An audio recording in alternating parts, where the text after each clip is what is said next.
Você já parou para pensar no que acontece quando o poder de decidir o que é verdade ou mentira cai nas mãos de poucos? E se essas decisões não forem baseadas em fatos, mas em narrativas e interesses? Hoje, vamos mergulhar em um caso explosivo que expõe o impacto disso na liberdade, na justiça e até na democracia. E, olha, o que você vai ouvir aqui pode mudar completamente a forma como você enxerga as instituições no Brasil. Então, prepare-se, porque a verdade nem sempre é aquilo que parece. Augusto. Ele só vai voltar no carnaval para olhar as mulheres que passam com aquela intensidade, o Barroso. Ele está fora agora, volta no carnaval. E não para de falar no exterior e não para de falar bobagem. Bobagem. É o seguinte, ele afirma aqui que a imprensa é que confere fatos, que separa fato de opinião e que, sobretudo, tem esse papel importantíssimo, que é criar um conjunto de fatos comuns sobre os quais as pessoas formam a sua opinião. Olha só, pessoal, essa afirmação do Alexandre de Moraes é no mínimo provocativa, né? A ideia de que a imprensa cria um conjunto de fatos comuns parece bonita na teoria, mas na prática, será que é isso que acontece? A gente sabe que há interesses, vieses e até agendas por trás de muitos veículos. Isso levanta uma questão importante.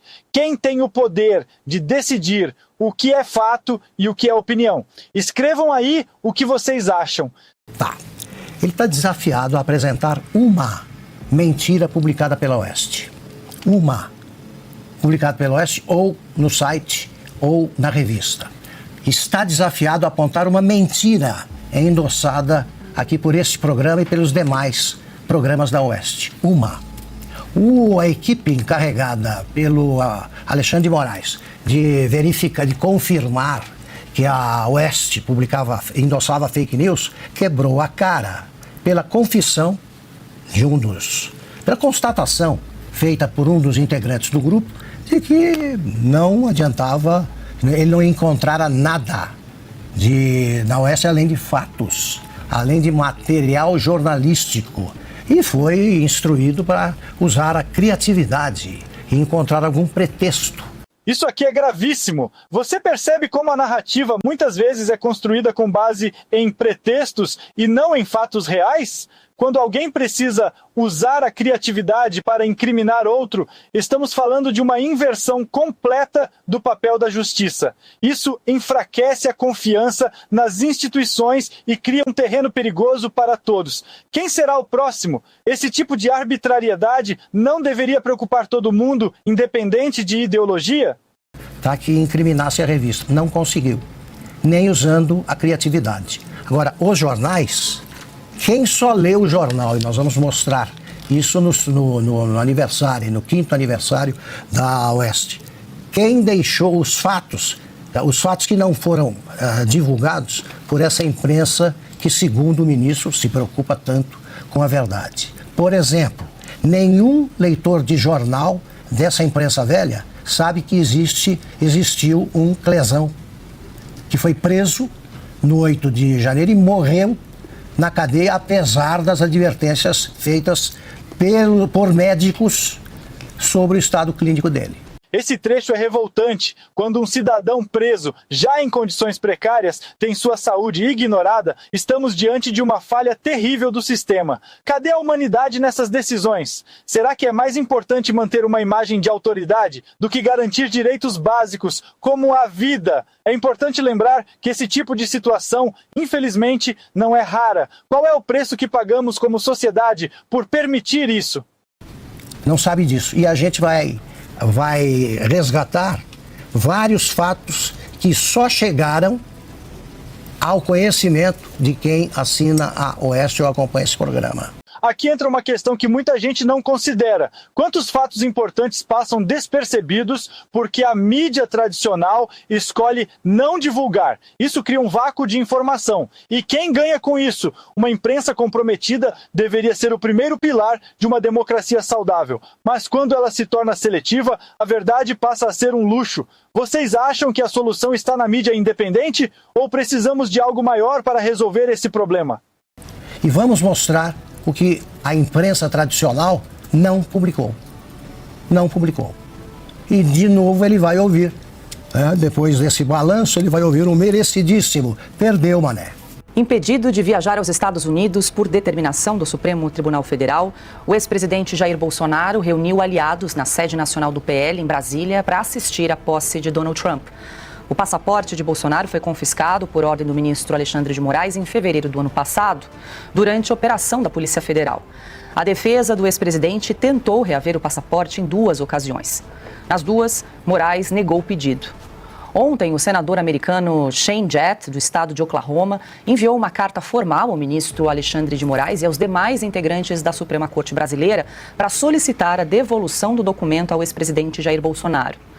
No pedido, Jett sustenta a necessidade de garantir a liberdade individual, valor que ele afirma ser essencial tanto na Constituição brasileira quanto na tradição democrática dos Estados Unidos.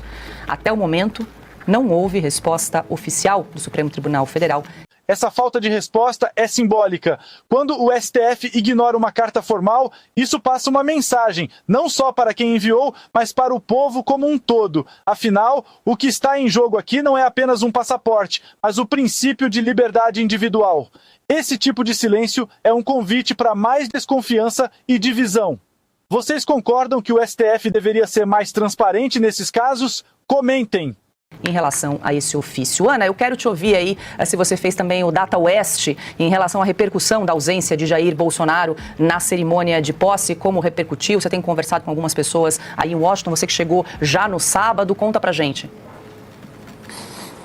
Paula, conversei sim, fiz o Data West e conversei com um dos principais articuladores, como queiram, do Partido Republicano, ele que trabalhou, Charlie Giroux, que trabalhou com o presidente Ronald Reagan, ainda quando o Reagan era governador da Califórnia, depois seguiu com o presidente Reagan para a Casa Branca, e ele me disse ontem à noite, ele está aqui e nós nos falamos por telefone, e ele me disse ontem à noite que repercutiu bastante a ausência do presidente Jair Bolsonaro, principalmente, Paula, porque agora as pessoas estão cientes de todo o processo que está acontecendo com o presidente Bolsonaro. Muitos, inclusive, perguntaram, já que o Charlie conhece bastante a história do Brasil, já foi ao Brasil, inclusive ele que nasceu no Brasil, acreditem se quiser, nasceu no Brasil, mas mudou para os Estados Unidos ainda com 2 aninhos, foi adotado por uma família americana, ele e a irmã, se mudou para os Estados Unidos, aí se tornou um grande advogado na Pensilvânia, depois entrou para o Partido Republicano. Ele me disse que as pessoas perguntam muito qual foi o crime que o presidente Jair Bolsonaro cometeu. Muitos querem saber, assim, legitimamente. E a resposta, é claro, que deixa todos de boca aberta. Como não há crime, não há indiciamento, não há... Por que ele está sem o passaporte? Essa frase me deixa perplexo. Como pode alguém perder direitos tão básicos sem uma acusação formal? Isso nos leva assim a uma reflexão sobre o poder sem limites. Quando a justiça ultrapassa sua função e começa a decidir com base em percepções ou pressões políticas, ela perde credibilidade. E isso não afeta só uma pessoa ou um lado político. Hoje é ele, amanhã pode ser qualquer um de nós. O que vocês acham? Estamos vivendo um excesso de judicialização no Brasil. E aí, essa conversa, ele me disse, Ana, é uma conversa que começa e as pessoas não terminam essa conversa de maneira rápida. Elas continuam perguntando, depois perguntam por que o presidente Bolsonaro está inelegível. E aí quando vem a resposta, por causa da reunião com os embaixadores, ainda quando era presidente, as pessoas ficam mais chocadas ainda. O que acontece, Paula, é que não tem como os americanos, não tem como você não fazer essa relação que está acontecendo com o presidente Jair Bolsonaro com a caça às bruxas que aconteceu nos últimos 2, 3, 4 anos em relação ao presidente Donald Trump. Então, o lawfare, que muitos diziam, né, não, nunca vai acontecer na América, isso nunca vai acontecer aqui, os americanos testemunharam, muitos, inclusive, votaram em Donald Trump contra o lawfare. Então, as pessoas entendem que essa perseguição, ela é implacável. Aqui a Ana toca em um ponto crucial, a percepção de perseguição. E o mais assustador é que muitos fora do Brasil veem isso como uma repetição de algo que já viveram. Isso deveria ser um sinal de alerta para nós. Quando começamos a permitir que o poder seja usado para perseguir quem pensa diferente, estamos caminhando para onde? Será que estamos aprendendo com a história ou simplesmente repetindo os mesmos erros? A única diferença, Paula, é que aqui, hoje mais cedo, nós estávamos com a Suprema Corte, né, atrás da gente. Agora estamos com a Casa Branca, né, os fundos da Casa Branca. A única diferença é que aqui a Suprema Corte não interfere em nenhum processo do Legislativo e do Executivo.